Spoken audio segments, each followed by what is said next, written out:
Casey's Customs. Today we're going to be working on a brand new truck that came into the shop. This is a 51 Chevy.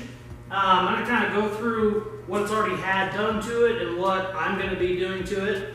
It's basically bone stock. They put a newer motor in it, but it's like a 60s inline 6.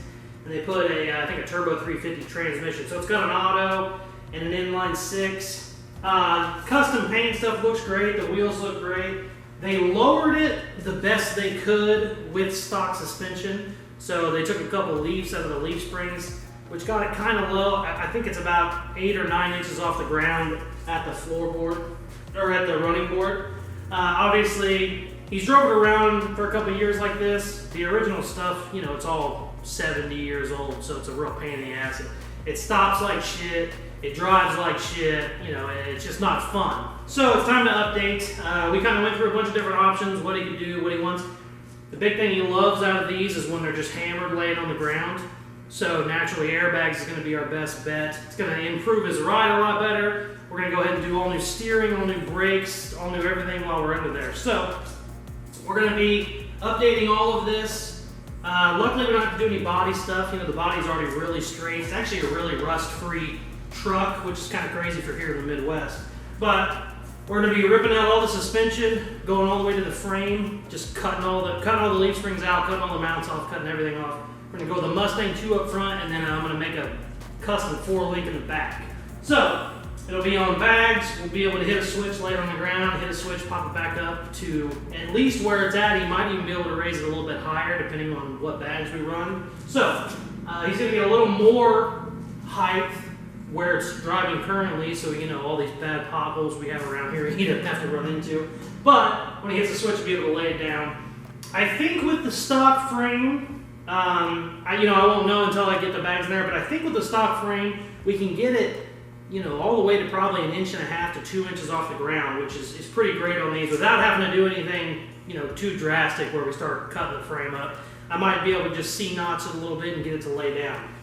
Like I said, I won't know until I get in there, but it's kind of cool having a completely original chassis. It's been original long enough, and like I said, it drives like shit. So he's at the point now where it's either spend a couple grand on all the original stuff to update it to better steering and everything, or just go ahead and bite the bullet and do airbags. So that's what we're doing. So let's get going.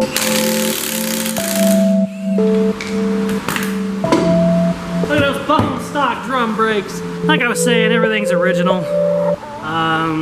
Original leaf springs that are, they've taken a couple leaves out, which gives it a little extra, you know, it drops it a little bit, but at the same time it makes it real soft. So not only was it a soft ride, but it was bouncy because these shocks aren't any good, and also he only had about 1 inch above his bump stop. So he hit a bump, he kept hitting the frame, so I rode like shit. These drums are not adjusted right either. I can't hear the brake pads hitting this, so that's a problem. So luckily we're redoing all this shit because there's already some problems I'm seeing. But let's get to cut. Oh yeah, it's definitely original. 7 years of grease. Shit.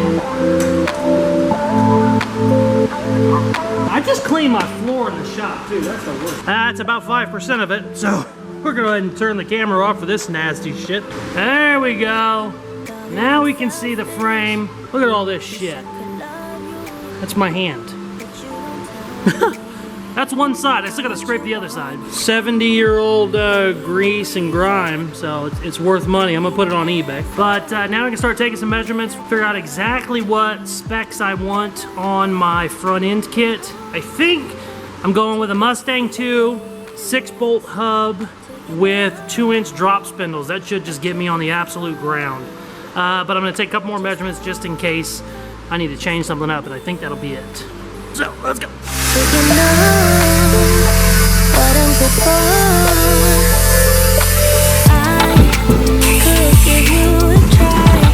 Well, it's out, but it won't come out. What the hell? Before I get this stupid thing out of here, what I had to do is cut the original column, and what I'll do is I'll make my brackets off this original column so we can still keep his, you know, his steering wheel and all that shit. But you gotta cut the damn steering out, and it is a bitch to get out. So that's what I'm fighting, but let me get it out of here and I'll show you what I got going on. Damn, bitches. Fuck! Okay, finally. So, I'm not using anything else off of this other than the shaft, basically, that's running through the steering column. Oh, goddamn, that's heavy.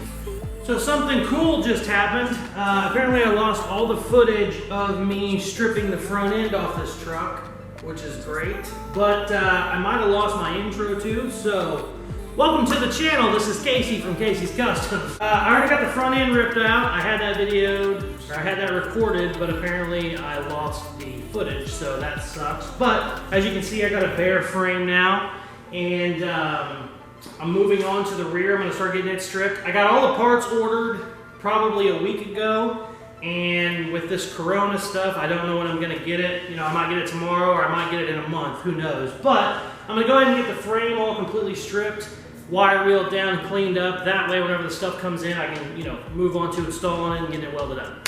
So let's get going.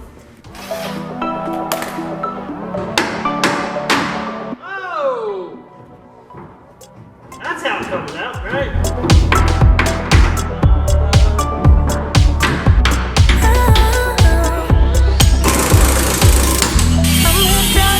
I spent about an hour and a half trying to get the e-brake undone. The e-brake still works. It doesn't work great, but it still works. I was trying to get the cables undone. Every single bracket, there's about 4 brackets that I have to take off to get it off, are just rusted solid. They still pivot and move, so the e-brake works, but the mounts and the pivots are so rusted that I can't get them free. So I've spent too much time on it. I'm just going to cut the cables. I'm going to cut the cable. Well, I already cut the cables, but I cut the cables, and I'm just going to order new cables and hopefully figure all that crap out whenever it comes. Maybe just cut all the brackets out and make new brackets. I don't know. It's a rusty mess.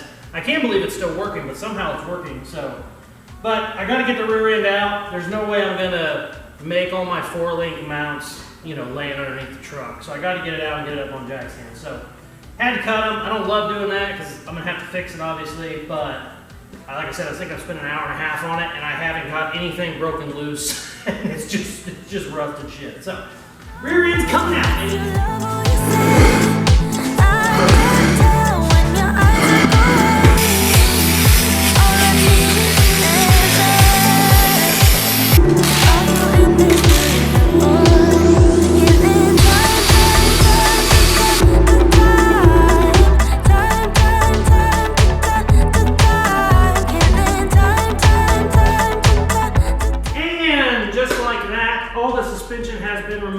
I got all the front end parts taken off. I got all the rear end parts taken off. The front axle, it's gone. You know, I'm not reusing any of that. The rear axle, I went ahead and cleaned it up with a wire wheel. That way, whenever my 4-link brackets and stuff come in, I can cut them and make them however I need to, and I won't have to, you know, try and chisel through that grime whenever I want to start working. That way, I can just get right to it, start doing the fabrication work, and go. Normally, I would go ahead and start on the fabrication and add it to this video. I'm gonna have to stop this video here because I'm still waiting on parts. With the Corona stuff going on, you know, I might get this stuff in 2 days. I might get it in 2 months. Who knows? I don't want to hold on to a video for 2 months if I'm waiting on parts. So I'm gonna go ahead and end it with getting this all stripped and ready. It was an older restoration, I think in the 80s or the 90s or something, and it was white with hot pink flames. And then they painted the frame and the suspension parts pink to match the paint. So you can see it in some of the spots when I'm wire wheeling stuff. You can see the pink paint and, you know, just old pink overspray kind of on some of the suspended parts, which is absolutely hilarious. I wasn't expecting that, you know. But came out really good. I'm really excited. Hopefully some parts can show up and I can start getting this bad boy laying on the ground. So thank you guys very much for watching. Please like, share, subscribe, all that good stuff they tell you to do at the end of videos. And check out some more of my other videos. Thanks. Peace. I know if you feel what you say.